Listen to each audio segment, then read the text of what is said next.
সময়টা ছিল বর্ষাকাল। মেদিনীপুর গ্রাম। তখন তুমুল বৃষ্টি। একদিন ওই গ্রামের হারান মাঝি দুপুরবেলা খেতে বসেছে। এ কি, হ্যাঁ, আজ ওই আলু সেদ্ধ আর ভাত? না না, এসব আমার গলা দিয়ে নামবে না একদম। মরণ, তোমার জন্য আমি মাংস পোলাও কোথায় পাবো বলো তো? আর 6 মাস ধরে ঘরে বসে আছো, কোনো আয় রোজগার নেই। সংসারটা কি করে চলছে সেটা খবর নাও না। আজ আমার শরীরটা যদি সুস্থ থাকতো তাহলে কি আর ঘরে বসে বসে থাকতাম? হ্যাঁ, আর তোমার খাওয়ার খোটাও শুনতাম না। মা, কি শুরু করলে বলো তো? সব সময় তুমি বাবাকে এত কথা কেন শোনাও? এই তো হয়েছে আমার ঘর শত্রু বিভীষণ। কিছু বললেই একেবারে বাপের পক্ষ নেওয়া চাই। কতদিন ধরে বলছে একটা ইলিশ মাছের জোগাড় করতে। গরম ভাত আর পান্তা ইলিশ খেতে খুব ইচ্ছে করছে। 2 বেলা পুঁটি চালা জোটে না, সে নাকি আবার ইলিশ মাছ খেতে চায়। তুমি ইলিশ মাছের দাম জানো নাকি গো? তুমি মায়ের কথায় মন খারাপ করো না গো বাবা। আমি এ মাসে মহাজনের বাড়িতে মাইনে পেলে তোমাকে ইলিশ মাছ খাওয়াবো। খবরদার বলছি, একদম ওই ইলিশ মাছের নাম মুখে আনবি না। মাইনে পেয়ে একটা টাকাও বাজে খরচ করবি না। আমি তোর বিয়ের জন্য টাকা জমাচ্ছি। তোর বাবা খেলে খাবে, না খেলে না খাবে। এ কি বাবা, কোথায় যাচ্ছ তুমি? পাতের ভাত ফেলে কোথাও যেতে নেই। হ্যাঁ, তো অপমান সহ্য করে এই ভাত আমার গলা দিয়ে নামবে না। আমি চললাম। তুমি যে কেন শুধু শুধু বাবার সাথে এত ঝামেলা করো মা, আমি সেটাই বুঝতে পারি না। আমি তোর বাবার সাথে ঝামেলা করি না রে। বিবাহযোগ্য মেয়ের উপরে সংসারের সমস্ত দায়িত্ব। তোর বাবা যেখানে খুশি সেখানে যা। বাবা যখন সুস্থ ছিল তখন সংসারের সমস্ত দায়িত্ব পালন করেছে। এখন বাবা অসুস্থ, তাই বলে তুমি এমন ব্যবহার করো না মা। আমি কাজে যাচ্ছি। মায়ের সাথে কথা শেষ করে ফুলি রাস্তা দিয়ে হেঁটে যাচ্ছিল। এমন সময় মোড়লের বখাটে ছেলে রতন ফুলিকে বিরক্ত করতে লাগলো। এই যে সুন্দরী, কোথায় চললে তুমি? একটু দাঁড়াও, আমাকে একটু সময় দাও। আপনি আবার আমাকে বিরক্ত করছেন রতনদা। আপনাকে কতদিন বলেছি আমার পথ আগলে এভাবে দাঁড়াবেন না। তোমার মতো সুন্দরী মেয়ে এই গায়ে তো একটাও নেই। আমি তোমাকে বিয়ে করব। তোমার ওই পঙ্গু বাবার সংসারে তোমাকে থাকতে হবে না। তোমাকে না এত কষ্ট একদম মানায় না। আমার সংসার নিয়ে আপনাকে ভাবতে হবে না রতনদা। আপনি আপনার নিজের চরকায় তেল দিন। ও সুন্দরী, কোথায় যাচ্ছ গো? একটু দাঁড়াও না। তোমার সাথে আজকে আমার অনেক কথা আছে। এদিকে হারান মাঝির স্ত্রী মালতী গেল প্রতিবেশী কমলার বাড়ি। ও কমলা বৌদি, বাড়ি আছো নাকি গো? একটু বের হয়ে এসো দেখি, তোমার সাথে একটু জরুরি কথা আছে।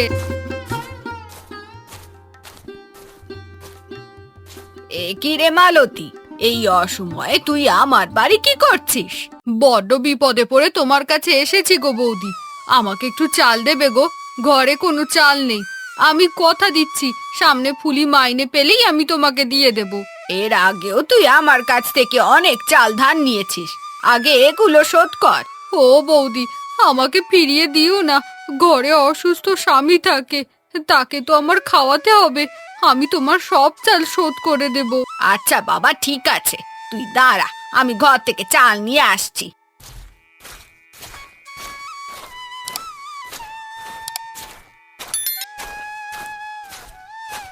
এই নে, এখানে 1 কেজি চাল আছে, তুই নিয়ে যা। আর শোন, তোর মেয়েটা দেখতে বেশ রূপবতী, ওর বিয়ের ব্যবস্থা কর। এভাবে মেয়ের ঘাড়ে বসে বসে আর কদিন খাবি? যা, বাড়ি যা। কোথায় গেলি রে ফুলি? এই দেখ, কত বড় একটা ইলিশ মাছ এনেছি। আজ ভালো করে ইলিশ মাছটা রান্না করবি। এত বড় ইলিশ মাছ কোথায় পেলেন মহাজন? কোথায় আর পাবো বল? ইলিশ মাছটা হাট থেকে কিনে এনেছি, বাজারের সবচেয়ে বড় ইলিশ মাছ। আর যদি গিন্নিমা বেঁচে থাকতেন তাহলে খুব খুশি হতেন। উনি তো ইলিশ মাছ খেতে খুব পছন্দ করতেন। হ্যাঁ রে, তোর গিন্নিমা মারা যাওয়ার পর সংসারটা অচল হয়ে পড়েছিল। আমার ছেলে মেয়েরা সব বাইরে থাকে, তুই না থাকলে যে কি হতো। ওসব কথা থাক মহাজন বাবু, আমি আপনার জন্য ইলিশ মাছ রান্না করছি। আরে তাড়াতাড়ি রান্না কর, আর একটা ইলিশ মাছের টুকরো তোর বাড়িতেও নিয়ে যাস, তোর মা বাবাকে খেতে দিস।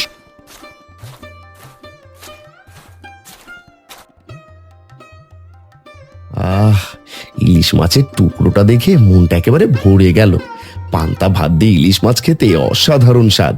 গেল, এবার ভালো করে গেল। ইলিশ মাছের জন্য তো মাথাটা একেবারে খেয়ে ফেলছিলে। বাবা, তুমি আরাম করে খাও।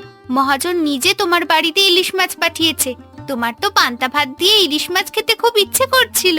হ্যাঁ রে মা, আমার ইচ্ছে করে কি জানিস, রোজ রোজ পান্তা ভাত আর ইলিশ মাছ খাই। শখ দেখলে বাঁচি না। মেয়েটার বিয়ের বয়স হয়েছে, তাকে বিয়ে দিতে পারছি না, আর সে কিনা পান্তা ভাত আর ইলিশ মাছ খাবে। পুলি আমার খুব লক্ষ্মীমন্ত মেয়ে, দেখবে ওর খুব ভালো ঘরে বিয়ে হবে। এখন আর কথা বাড়িয়ে না তো, আমাকে খেতে দাও। এরপর কেটে যায় বেশ কিছুদিন। গ্রামে বর্ষার পানির পরিমাণ বাড়তে থাকে। একদিন মোড়লের ছেলে রতন হারান মাঝির পথ আটকে দাঁড়ায়। এই যে কাকু, সুখেই তো দিন কাটাচ্ছ। মেয়েটাকে তো মহাজনের বাড়িতে কাজে দিয়েছো, আর এদিকে নিজে আরাম করে দিন কাটাচ্ছ। সাধ করে তো আর কাজ দিইনি রে বাবা, সংসার অচল, আমি অসুস্থ, কাজকর্ম করতে পারি না। কাকু, এইসব কথা আমাকে বলো না, বুঝেছো? আমি সব বুঝি। তোমার মেয়েকে না আমি বিয়ে করতে চাই, বুঝেছো? তুমি শুধু একবার রাজি হয়ে যাও। চুপ কর, আমার মেয়ের বিয়ে আমি এমন ছেলের সঙ্গে দেব না যে গ্রামের পথে পথে মেয়েদের উত্ত্যক্ত করে বেড়ায়। এত বড় কথা? তোমার ঘরে তো দুবেলা ভাত জোটে না, আবার এত অহংকার কিসের? যত সব। আমি গরিব হতে পারি, কিন্তু সম্মান বিক্রি করি না। আমার মেয়ে সুখের জন্য ভিক্ষা করব, তবু তোকে মরে গেলেও জামাই করব না। ঠিক আছে কাকু, যাও যাও। আমার কথা না শুনে বড় ভুল করলে। এর ফল কিন্তু খুব তাড়াতাড়ি পাবি তুমি। ও হারান্দা, মালতী, কোথায় গেলে গো তোমরা? দারুণ খুশির সংবাদ নিয়ে এসেছি গো। কি গো বৌদি, তুমি এই অবেলায় আমাদের বাড়িতে? তোমাদের বাড়িতে অবেলাতেই এলাম, আর দারুণ একটা সংবাদ নিয়ে এসেছি। আমি পুলির জন্য ভালো একটা বিয়ের সম্বন্ধ এনেছি গো। সত্যি? তুমি আমার মেয়ের জন্য বিয়ের সম্বন্ধ নিয়ে এসেছো? হ্যাঁ গো মালতী, তোমার মেয়ে একেবারে রাজরানী হয়ে থাকবে, শুনলে চমকে যাবে গো। দারুণ বড় ঘর। তাড়াতাড়ি বলো বৌদি, আমার তো আর তর্স হইছে না। কোন বাড়ি থেকে আমার মেয়ের জন্য বিয়ের সম্বন্ধ এসেছে? মহাজন গো, গতকাল মহাজন আমার বাড়িতে এসেছিল। সে তোমার মেয়ে পুলিকে বিয়ে করতে চায়। তোমার মেয়ের কপালে অনেক সুখ লেখা আছে। এ কি, এসব তুমি কি বলছো? ওই বুড়ো মহাজনের সাথে আমি কিনা আমার মেয়ের বিয়ে দেব? এমন প্রস্তাব নিয়ে তুমি কি করে এলে কমলা বৌদি? তোমার ঘরেও তো ফুলির বয়সী একটা মেয়ে আছে। না না, ওই বুড়ো মহাজনের কাছে আমি আমার মেয়ের বিয়ে কখনোই দেব না। তোমাদের বাপু বড্ড অহংকার। এদিকে যে মেয়ের বিয়ের বয়স হয়ে যাচ্ছে, সেদিকে খেয়াল আছে? তোমাদের সংসারের যে অবস্থা, তোমাদের ভাগ্য ভালো মহাজন তোমাদের মেয়েকে বিয়ে করতে রাজি হয়েছে। না গো বৌদি, মহাজনের তো অনেক বয়স, তাছাড়া মহাজন আগেও বিবাহিত ছিল। আমার কথা একবার ভেবে দেখো আরান্দা, তোমাদের এই অভাব অনটন সবকিছু দূর হয়ে যাবে। যা ইচ্ছে খেতে পারবে, যেমন ইচ্ছা কাপড় চোপড় পরতে পারবে। দেখবে মহাজন তোমাদের নতুন দালান ঘর তুলে দেবে। সংসারের অভাব অনটন দূর হোক, সেটা তো আমিও চাই, কিন্তু আগে আমাদের ফুলির সাথে কথা বলতে হবে। মনটা মানতে চাইছে না বৌদি, তারপর আমি আমার মেয়ের সাথে কথা বলে দেখব। ভালো করে ভেবে দেখো, তোমার মেয়ে দেখতে রূপবতী। গ্রামের খারাপ ছেলেদের নজর আছে পুলির ওপর। যদি কোনো দুর্ঘটনা ঘটে যায়, তখন কি হবে? আজ আমি চলি গো। ফুলি কাজ থেকে বাড়ি ফিরেছে। হারানো মালতী মুখ গম্ভীর করে বসে আছে। কি হয়েছে বাবা, তোমরা দুজন এমন চুপ করে বসে আছো কেন? আগে বল, তুই আমাদের কথা শুনে একদম রাগ করবি না? কি যে বলো বাবা, তোমাদের কথা শুনে আমি রাগ করব কেন? কি হয়েছে আমাকে খুলে বলো। মারে, আজ কমলা বৌদি একটা বিয়ের সম্বন্ধ এনেছে। খুব ভালো বিয়ের সম্বন্ধ। দেখবি তোর জীবনটাই একেবারে বদলে যাবে। আমার বিয়ের সম্বন্ধ? আমি কি একবারও বলেছি যে আমি বিয়ে করব না? তা পাত্রটি কে, সেটা তো আগে বলবে। মহাজন রে মা, সে তোকে বিয়ে করতে চাই। কি বলছো বাবা? তুমি কি পাগল হলে? উনি তো আমার বাবার বয়সী মানুষ। আমি তাকে সবসময় বাবার মতোই সম্মান করেছি। আমি আমি এই বিয়ে করতে পারবো না।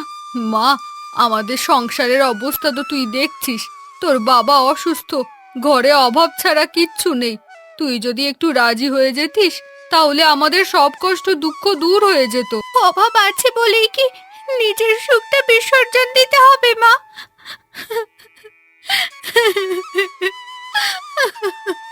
আমি নিজেও চাই না এই বিয়ে হোক, কিন্তু তোর ভবিষ্যতের কথা ভেবে মনটা দুর্বল হয়ে যাচ্ছে। বাবা, আমি আরো কাজ করব, কষ্ট করব, কিন্তু এই বিয়ে আমি করব না। সমাজের লোক কত কথা বলছে। তোর বিয়ের বয়স হয়ে গেছে, এমন সুযোগ আর নাও আসতে পারে। যদি আমার জন্য তোমাদের এত কষ্ট হয়, তাহলে তোমাদের সিদ্ধান্তেই আমি রাজি। বাবা, তোমাদের মুখে হাসি ফোটাতে পারলেই আমার সুখ। তোমরা বিয়ের ব্যবস্থা করো। ফুলির বিয়ে হয়ে গেছে। ফুলি সকালবেলা ঘুমোচ্ছে, তখন মহাজন তাকে খুব বকতে থাকে। এই যে নবাবজাদি, এখনো শুয়ে শুয়ে ঘুমোচ্ছিস? কটা বাজে?